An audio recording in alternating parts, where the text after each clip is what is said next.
Let me ask you something. When was the last time you sat down, opened your bank account, looked at every number on the screen, and felt completely calm? No tightness in your chest, no quick urge to close a tab, no sudden interest in literally anything else. The ceiling, your phone, whether your cat needs feeding even though you fed it 20 minutes ago. For most people, that moment of total relaxed financial clarity almost never happens. And here's the wild part. It's not because they don't care about money. It's usually because they care about it enormously. They think about it constantly. But thinking at money and actually thinking about money are two completely different things. And your brain has gotten very, very good at performing the first one while completely avoiding the second. So today we're going to talk about why. Why smart, capable, functioning adults develop this almost allergic reaction to their own finances. Why avoidance feels more logical than engagement in the moment. And why understanding the psychology behind this might be the most useful thing you do for yourself all year. Let's start with a story. Imagine someone. Let's call him Marcus. Marcus is 31, works a decent job, pays his bills mostly on time, and by every external measure has his life reasonably together. But Marcus hasn't looked at his full bank balance since November. He knows, roughly, what's in there. He has a number in his head, a fuzzy, approximate, please don't make me confirm this number. And every time he gets close to actually checking, something happens. He gets a notification, a thought pops up. He remembered he wanted to watch something. And just like that, the moment passes. Marcus is not unusual. Marcus is most of us. Psychologists have a name for what he's doing. It's called financial avoidance, and it sits inside a broader family of behaviors driven by something called experiential avoidance, the very human tendency to sidestep thoughts, feelings, or situations that might cause discomfort. The theory, developed extensively in acceptance and commitment therapy, research suggests that avoidance isn't laziness or irresponsibility. It's a protection strategy, and a pretty effective one, at least in the short term. Here's the thing about your brain that nobody really explains properly.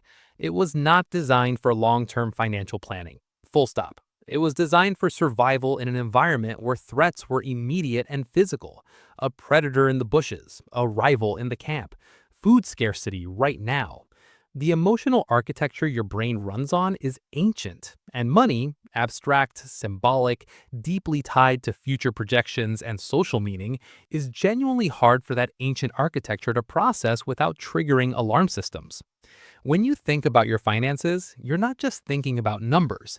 You're activating your identity, your self-worth, your fear of judgment, your past mistakes, your anxieties about the future, your complicated feelings about your parents, and about 15 other things simultaneously.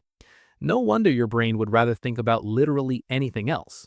There's a concept in neuroscience called the threat response, and what most people don't realize is that it doesn't only fire for physical danger, it fires for social danger, it fires for psychological danger, and for a huge number of people, their finances represent both. The possibility of confirming a fear that you're behind, that you've messed up, that you don't have enough, triggers the same neurological circuitry as an actual threat. So avoidance isn't irrational. From your brain's perspective, it's logical. It's protecting you from pain. But here's where it gets interesting and a little bit cruel.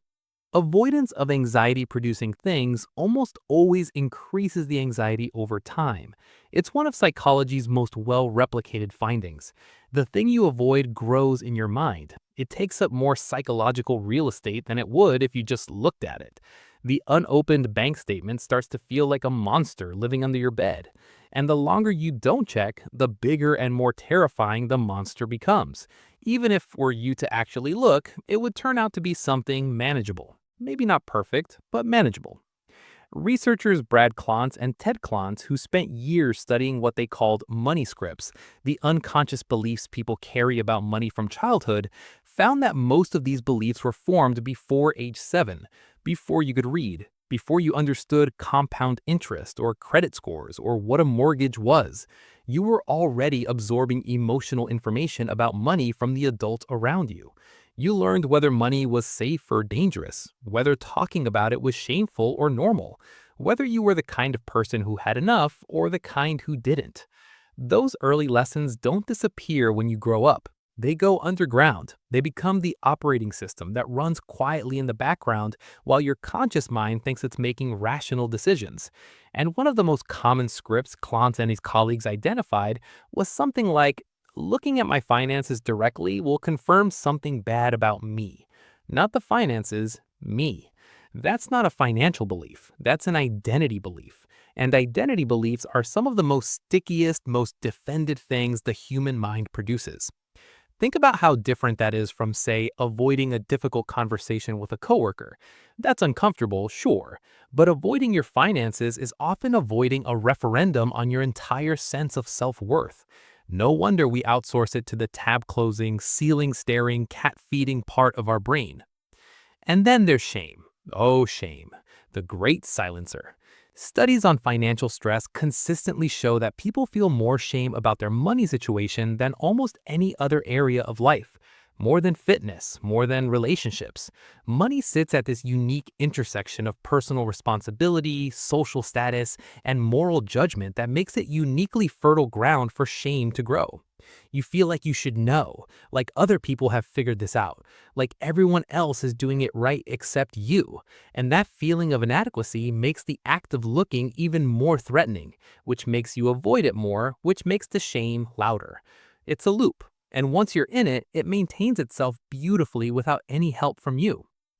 So what do we do with all of this? Well, I'm not here to give you a 5-step budgeting plan. There are plenty of those. And if they worked purely on their own, you'd already have one that was working. What I want to offer instead is a small, potentially significant reframe. The avoidance is not proof that you're bad with money. The avoidance is proof that money has emotional weight in your life. That's different. One is a character flaw, the other is a human response to something that genuinely carries psychological stakes. Understanding that distinction doesn't solve everything, but it changes the starting point. Instead of approaching your finances from a place of shame and self-judgment, which makes the threat response worse, which makes avoidance more likely, you get to approach them with a little more curiosity and a little more compassion.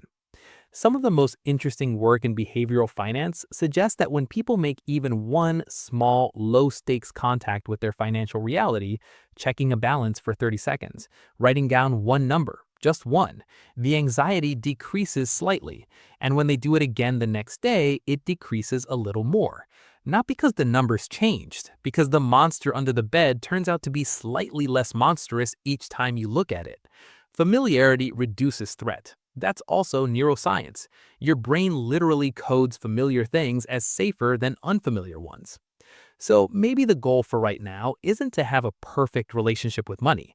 Maybe the goal is just to make it slightly more familiar, to reduce the foreignness of it, to practice looking without immediately catastrophizing, which granted is easier said than done, but not impossible. Here's what I want you to carry out of this video.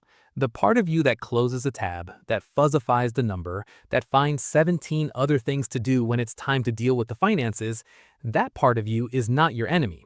It's a part of you that learned somewhere along the way that this territory was dangerous. It's trying to protect you. The work isn't to fight it or shame it into submission. The work is to gently, gradually show it that it's okay to look, that the number doesn't define you. That knowledge, even uncomfortable knowledge, is almost always better than the story your anxiety tells in the dark. Money avoidance is rarely about money. It's about identity and safety and old stories you didn't even choose to believe. And you can't budget your way out of an identity story. But you can start to notice it. And noticing, as any good therapist will tell you, is where everything begins. If any of this resonated with you, I genuinely love to know what comes up.